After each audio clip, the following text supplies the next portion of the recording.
Hi friends, welcome to my YouTube channel. ಇವತ್ತು ಕಡಲೆಕಾಯಿ ತೊಗೊಂಡು ಬಂದಿದ್ದೀನಿ. ಕಡಲೆಕಾಯಿ ಇದು ಏನಂದರೆ 3 ಸೇರು 100 ರೂಪಾಯಿ. ನಿಮ್ಮ ಕಡೆ ಎಷ್ಟು ಏನು ಅನ್ನೋದನ್ನು ನನಗೆ ಕಮೆಂಟ್ನಲ್ಲಿ ತಿಳಿಸಿ. ತುಂಬಾ ಚೆನ್ನಾಗಿರುತ್ತೆ ಕಡಲೆಕಾಯಿ.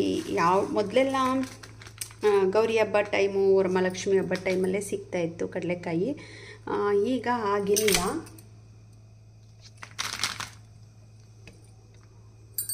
ನೋಡಿ, ಇವಾಗ ಆ ಥರ ಇಲ್ಲ, ಎಲ್ಲ ಟೈಮಲ್ಲೂ ಸಿಗುತ್ತೆ. ಅವರೆಕಾಯಿ ಕೂಡ ಅಷ್ಟೇ, ಎಲ್ಲ ಟೈಮಲ್ಲೂ ನಮಗೆ ಇವಾಗ ಸಿಗುತ್ತೆ. ಮೊದಲು ಸೀಸನ್ ಇರುವಾಗಲೇ ಸಿಗ್ತಾಯಿತ್ತು. ಈಗ ಎಲ್ಲ ಫ್ರೂಟ್ಸ್ ಆಗಿರ್ಬೋದು, ಏನೇ ಒಂದು ಆಗಿರ್ಬೋದು, ಎಲ್ಲವೂ ಎಲ್ಲ ಟೈಮಲ್ಲೂ ಸಿಗುತ್ತೆ. ಇದರಲ್ಲಿ ಚೆನ್ನಾಗಿಲ್ಲದೆ ಇರೋದು ಕಡ್ಡಿ ಕಸ ಏನಿರುತ್ತೋ ಅದನ್ನೆಲ್ಲ ತೆಗೆದುಬಿಟ್ಟು, ಏನಪ್ಪ ಇದು ಕಡಲೆಕಾಯಿ ತೋರಿಸ್ತಿದ್ದಾಳೆ ಅಂದ್ಕೋಬೇಡಿ. ಯಾಕೆಂದರೆ ಇದನ್ನು ಬೇಯಿಸೋ ರೀತಿ ಮತ್ತು ಹುರಿದು ತಿನ್ನೋದಿದೆಯಲ್ಲ, ಹಾಗೆ ತುಂಬಾ ಚೆನ್ನಾಗಿರುತ್ತೆ. ಹಾಗಾಗಿ ನಾನು ಇದನ್ನು ನಿಮಗೆ ತೋರಿಸೋಣ, ಇದ್ರ ಬಗ್ಗೆ ಒಂದು ವಿಡಿಯೋ ಮಾಡೋಣ ಅಂತ ಹೇಳಿ ನಾನು ಮಾಡ್ತಾಯಿದ್ದೀನಿ. ನೋಡಿ, ಇದನ್ನೆಲ್ಲ ಫಸ್ಟು ಒಂದು ಪಾತ್ರೆಗೆ ಹಾಕ್ಕೊಳ್ತಾ ಇದ್ದೀನಿ. ಹೀಗೆಲ್ಲ ನೋಡಿಬಿಟ್ಟು ಚೆನ್ನಾಗಿಲ್ದಿರೋದೆಲ್ಲ ಈ ಥರ ಎಲ್ಲ ಬಿಡಿಸ್ಕೊಂಡು ಕ್ಲೀನ್ ಮಾಡಿಕೊಂಡು ಇದನ್ನು ನೀರಲ್ಲಿ ತೊಳ್ಕೊಂಡು ಬಿಡೋಣ ಒಂದ್ಸಲ.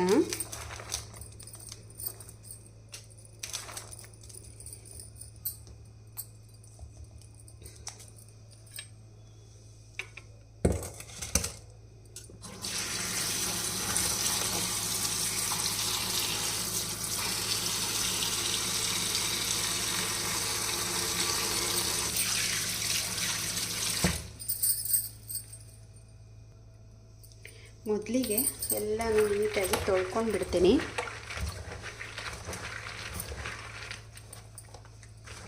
ತುಂಬ ಮಣ್ಣಿರುತ್ತೆ, ಇದು ಸ್ವಲ್ಪ ಪರವಾಗಿಲ್ಲ.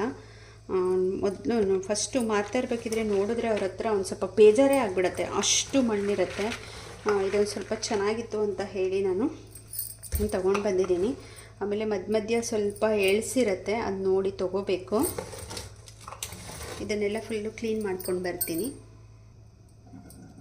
ಇವಾಗ ಇದು ತೊಳೆದ್ಬಿಟ್ಟು ಆಗಿದೆ. ಇದಕ್ಕೆ ಒಂದು ನ್ಯಾಪ್ಕಿನ್ ಹಾಸ್ಕೊಂಡಿದ್ದೀನಿ ನಾನು.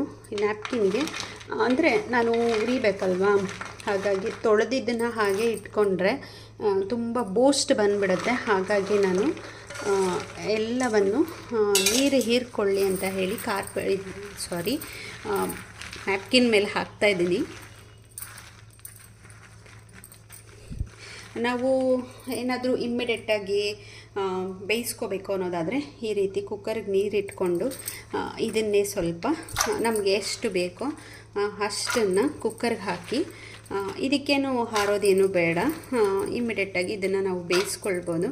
ನಾನು ಸ್ವಲ್ಪನೇ ಬೇಯಿಸ್ತಾ ಇರೋದ್ರಿಂದ ಸ್ವಲ್ಪ ನೀರು ಇಟ್ಕೊಂಡಿದ್ದೀನಿ. ಆಮೇಲೆ ಒಂದು ಪುಟಾಣಿ ಕುಕ್ಕರ್ ತೊಗೊಂಡಿದ್ದೀನಿ. ಇದಕ್ಕೆ ಸ್ವಲ್ಪ ಉಪ್ಪು ಹಾಕ್ತೀನಿ.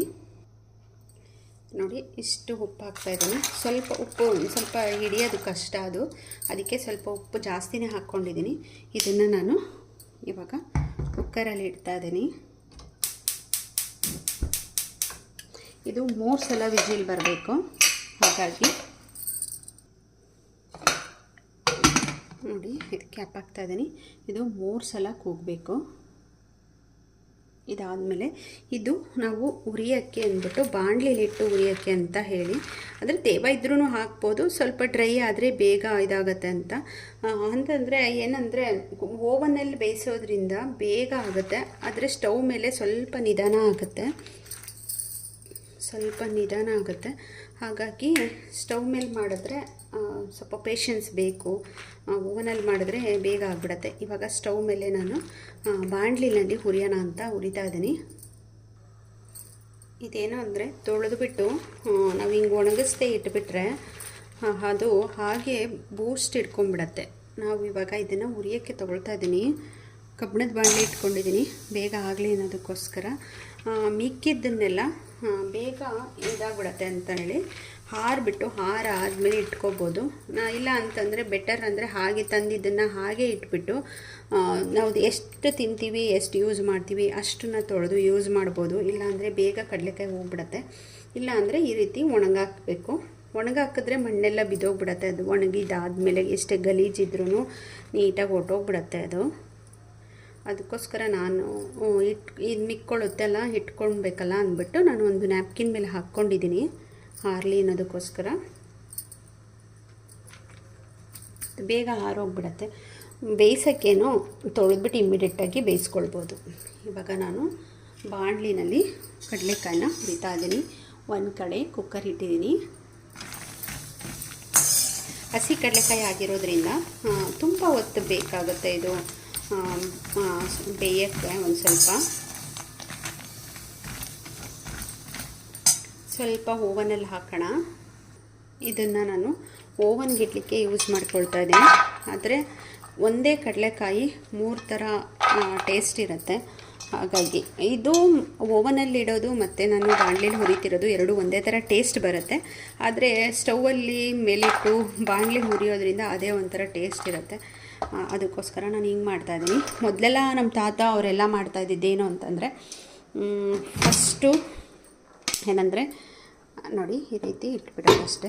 ಫಸ್ಟು ಕಡಲೆಕಾಯಿ ಕಿತ್ತಿದ ತಕ್ಷಣವೇ ಕಡಲೆಕಾಯಿ ಗಿಡ ಒಣಗಿರತ್ತಲ್ಲ, ಒಣಗಿದಾಗ ನಾನು 3 ನಿಮಿಷಕ್ಕೆ ನಿಲ್ಲಿಸ್ತಾ ಇದ್ದೀನಿ. ಅದಾಗಲಿ ನಮ್ಮ ತಾತ ಅವರೆಲ್ಲ ಏನು ಮಾಡ್ತಾಯಿದ್ರು ಅಂದರೆ ಕಡಲೆಕಾಯಿ ಕಿತ್ಬಿಟ್ಟು ಅಲ್ಲೇ ಗಿಡಗಳೆಲ್ಲ ಒಣಗಿರುತ್ತಲ್ಲ ಅದನ್ನೇ ತೆಗೆದುಬಿಟ್ಟು ಅಲ್ಲೇ ಸುಟ್ಬಿಟ್ಟು ನಮಗೆ ಕೊಡ್ತಾಯಿದ್ರು. ಅದಂತೂ ಭಾಳ ಟೇಸ್ಟ್ ಇರ್ತಾಯಿತ್ತು. ನಮಗಂತೂ ತುಂಬಾ ಇಷ್ಟ ಇರ್ತಾಯಿತ್ತು.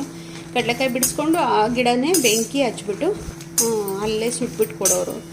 ತುಂಬಾ ಟೇಸ್ಟು. ಅದು ಒಂಥರ ನೆನಪದು. ತುಂಬ ಚೆನ್ನಾಗಿರ್ತಾಯಿತ್ತು ಅವಾಗ. ನಾವು ನೋಡಿ ಹಿಂಗೆ ಮಾಡ್ಕೊಂಡು ತಿನ್ನೋದು. ಒಂದೇ ಕಡಲೆಕಾಯಿ 3 ಥರ ಟೇಸ್ಟ್ ಅಂತ ಹೇಳಿ ಮಾಡ್ತಾಯಿದ್ದೀನಿ.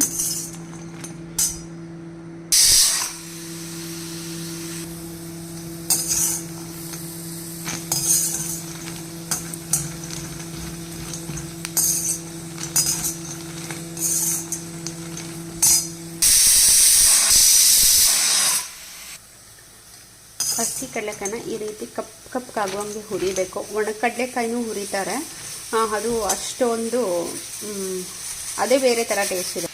ಅಂದರೆ ಒಣಗಿರೋ ಕಡಲೆಕಾಯಿ ಬೇರೆ ಟೇಸ್ಟ್ ಇರುತ್ತೆ. ಹಸಿ ಕಡಲೆಕಾಯಿನೇ ಬಾಣಲಿಲಿ ಹುರಿಯೋದ್ರಿಂದ ಇದೇ ಬೇರೆ ಟೇಸ್ಟ್ ಇರುತ್ತೆ. ಇದನ್ನೇ ಹೀಗೆ ಚೆನ್ನಾಗಿ ಹುರ್ಕೋಬೇಕು. ಇನ್ನೂ ಸ್ವಲ್ಪ ಹುರಿಬೇಕು. ಇದು 3 ಸಲ ಕೂಗಿದ್ದಾಗಿದೆ. ಆಫ್ ಮಾಡ್ಕೊಳ್ತಾ ಇದ್ದೀನಿ. ಇದು ಹುರಿಬೇಕಿದ್ರೆ ಪಟ್ಟಂತ ಸಿಡಿಯುತ್ತೆ, ಆವಾಗ ಮುಖಕ್ಕೆ ಆಗ್ಬಿಡುತ್ತೆ. ಹುಷಾರಾಗಿ ನೋಡಿಕೊಂಡು ಹುರಿಬೇಕಾಗತ್ತೆ. ಇದು ಆಗಿದೆ ಇವಾಗ. ಇವಾಗ ಆಗಿದೆ. ಇದನ್ನು ಆಫ್ ಮಾಡ್ಕೊಳ್ತಾ ಇದ್ದೀನಿ. ಇದನ್ನು ಪ್ಲೇಟಿಗೆ ಶಿಫ್ಟ್ ಮಾಡ್ಕೊಳ್ತೀನಿ.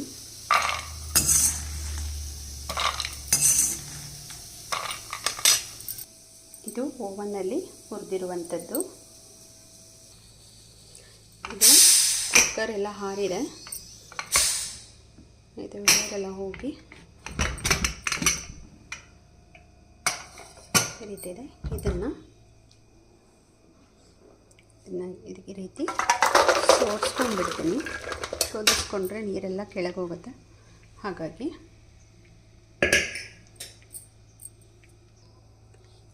ಬೇಯಿಸಿದ್ಮೇಲೆ ಜೆಲ್ ಯಾವುದು ಬಲ್ತಿರೋದು ಯಾವುದು ಅಂತ ಇದರಲ್ಲಿ ನಮಗೆ ಗೊತ್ತಾಗ್ಬಿಡುತ್ತೆ.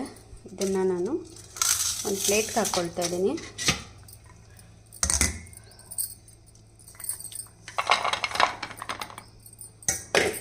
ಏಜ್ ಆಗಿರೋರಿಗೆ ಎಲ್ಲ ಬೇಯಿಸ್ಬಿಟ್ಟು ಕೊಟ್ಟರೆ ಹಲ್ಲು ಪ್ರಾಬ್ಲಮ್ ಅಂತಾರಲ್ಲ ಅವರಿಗೆ ತುಂಬಾ ಸಾಫ್ಟಾಗಿರುತ್ತೆ ಇದು. ಇವಾಗ ಇಲ್ಲಿ ನಾನು 4 ರೀತಿ ಇದೆ, ತೋರಿಸ್ತೀನಿ ಹೇಗೆ ಅನ್ನೋ ಅಂತ. ಇದು ಬೇಯಿಸದೇ ಇರುವಂಥದ್ದು ತೊಗೊಂಡು ಬಂದು ಕ್ಲೀನ್ ಮಾಡಿ ಇಟ್ಟಿರೋದು. ಇದು ನಾನು ಬಾಣಲಿಲಿ ಹುರಿದಿರೋದು. ಈ ಥರ ಕಪ್ಪಗಾಗಿದೆಯಲ್ಲ, ಅದು ಬಾಣಲಿಲಿ ಹುರಿದಿರೋದು. ಇದು ಓವನಲ್ಲಿ ಮಾಡಿರುವಂಥದ್ದು. ಇದು ನೀರು ಹಾಕಿ ಉಪ್ಪು ಹಾಕಿ ಸ್ವಲ್ಪ ಬೇಯಿಸಿರುವಂಥದ್ದು. 4 ಒಂದೊಂದು ಥರ ಟೇಸ್ಟ್ ಇರುತ್ತೆ. ನಿಮಗೆ ಇಲ್ಲಿ ಓವನ್ನಲ್ಲಿ ಬೇಯಿಸಿರೋದು ಇದು ನಮಗೆ ಚೆನ್ನಾಗಿ ಗೊತ್ತಾಗುತ್ತೆ. ಇದು ಒಂಥರ ಹಸಿ ಕಡಲೆಕಾಯಿ ಒಣಗಿಸಿರೋ ರೀತಿ ಕಾಣಿಸ್ತಿದೆ. ಇದು ಸುಟ್ಟಿರೋ ಥರ ಕಾಣಿಸ್ತಾ ಇದೆ.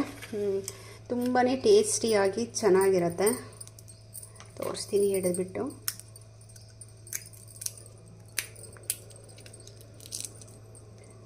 ಈ ರೀತಿಯಾಗಿರುತ್ತೆ.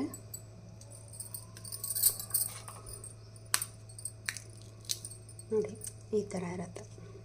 ಇದು ಈ ಥರ ಆದರೆ ಇದು ಮಾಮೂಲಿ ಬೇಯಿಸಲಿಲ್ಲ, ಇದು ಹಾಗೆ ಇರೋದು. ಹಸಿ ಇದೆ, ಹಸಿದು ಚೆನ್ನಾಗಿರುತ್ತೆ. ಬೇಯಿಸೋಕ್ಕಾಗಲ್ಲ ಅನ್ನೋರು ಹಸಿದೇ ತಿನ್ಬೋದು. ನೆಕ್ಸ್ಟು ಇದು ಫುಲ್ಲು ನೀರು ಹಾಕಿ ಉಪ್ಪು ಹಾಕಿ ಬೇಯಿಸಿರುವಂಥದ್ದು. ಇದು ತುಂಬ ಸಾಫ್ಟಾಗಿರುತ್ತೆ, ತುಂಬ ಬಿಸಿ ಇದೆ ಕೂಡ. ಈ ಥರ ಇರುತ್ತೆ ಇದು. ಇದಂತೂ ಸಾಫ್ಟಾಗಿರುತ್ತಲ್ಲ, ಮಕ್ಳಿಗೂ ಕೊಡ್ಬೋದು. ತುಂಬ ಒಂದೊಂದು ಎರಡೆರಡು ತಿನ್ನಿಸ್ಬೋದು, ತುಂಬ ಚೆನ್ನಾಗಿರುತ್ತೆ. ಈ ಥರ ಇರುತ್ತೆ. ಹಾಗೆ ಇದು ಓವನ್ನಲ್ಲಿ ಹುರಿದಿರುವಂಥದ್ದು. ಇದು ಸ್ವಲ್ಪ ಒಣಗೋದಂಗಿರುತ್ತೆ, ಗಟ್ಟಿಗಿರುತ್ತೆ. ಅದರಲ್ಲಿ ಇದನ್ನು ನಾವು ಜಾಸ್ತಿ ದಿನ ಇಡೋಕ್ಕಾಗಲ್ಲ. ಇದನ್ನು ಇಡ್ಬೋದು, ಹುರಿದ್ಬಿಟ್ಟು ಇದನ್ನು ಇಡ್ಬೋದು. ಇದನ್ನು ತೊಳೆದುಬಿಟ್ಟು ಒಣಗಿಸಿ ಇಟ್ಕೋಬೋದು. ಇಲ್ಲಾಂದರೆ ತೊಳೆದೇ ಹಾಗೆ ಡೈರೆಕ್ಟ್ ತಂದಿರ್ತೀವಲ್ವ ನಾವು, ಆ ರೀತಿಯೇ ಇಟ್ಕೊಂಡು ಸ್ವಲ್ಪನೇ ನಾವು ತಿನ್ನಬೇಕಿದ್ರೆ ಹುರ್ಕೊಂಡ್ರೆ ಆಯಿತು. ತುಂಬಾ ಚೆನ್ನಾಗಿರುತ್ತೆ. ಈ 4ರಲ್ಲಿ ನಿಮ್ಗೆ ಯಾವ್ದು ಇಷ್ಟ ಆಯಿತು, ನೀವು ಯಾವ ರೀತಿ ಮಾಡ್ತೀರಾ ಅನ್ನೋದನ್ನು ನನಗೆ ಕಮೆಂಟ್ನಲ್ಲಿ ತಿಳಿಸಿ. ಈ ವಿಡಿಯೋ ಇಷ್ಟ ಆದರೆ ನಿಮಗೆ ಸಬ್ಸ್ಕ್ರೈಬ್ ಮಾಡ್ಕೊಳ್ಳಿ, ಲೈಕ್ ಮಾಡಿ, ಶೇರ್ ಮಾಡಿ ಅಂತ ಹೇಳ್ತಾ ನೆಕ್ಸ್ಟ್ ವಿಡಿಯೋದಲ್ಲಿ ಸಿಗ್ತೀನಿ. Thank you.